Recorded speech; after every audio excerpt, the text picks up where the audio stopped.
Hello guys, siguro viral ito at alam niyo na nakikita niyo na ito sa social media sapagkat nakakalungkot yung ating Chocolate Hills, no, na pabalita sa Bohol na kung saan ito ay ginawang resort, no.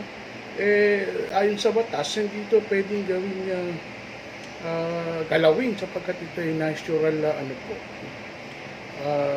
geographical tourist spot kung saan ay nagbawal na po ito nung panahon ni President Fidel Ramos ay ito po ay merong memorandum na kung saan ay hindi na ito pwedeng sirain o ito ay gawing parang pakialaman o sirain o ano pa man sapagkat alam natin na ito ay tourist spot, natural po ito at hindi po dapat ito ginagalaw. Ang nakapagtataka, bakit pinayagan ng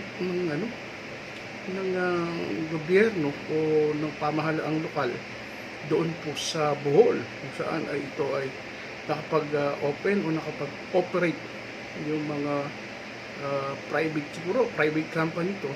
Wala naman tayong nalalaman kung sino po yung gumawa nito. Ang concern lang po natin nakakalungkot sapagkat ito ay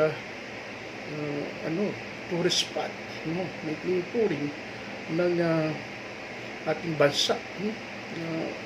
Pag pumupunta ka dito, ito yung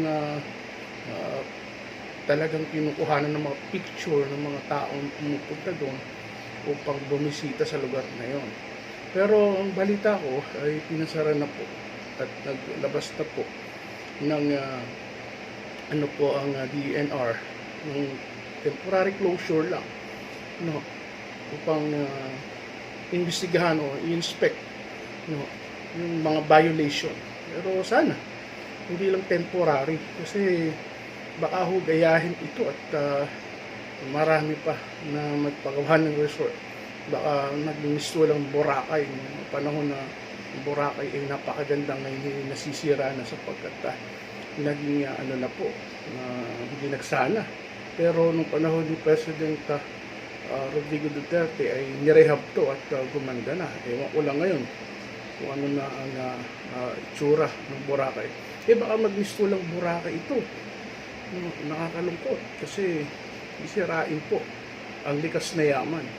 Sana hindi lang temporary closure, ang mangyari, hindi talagang may preserve yung kalikasan nito.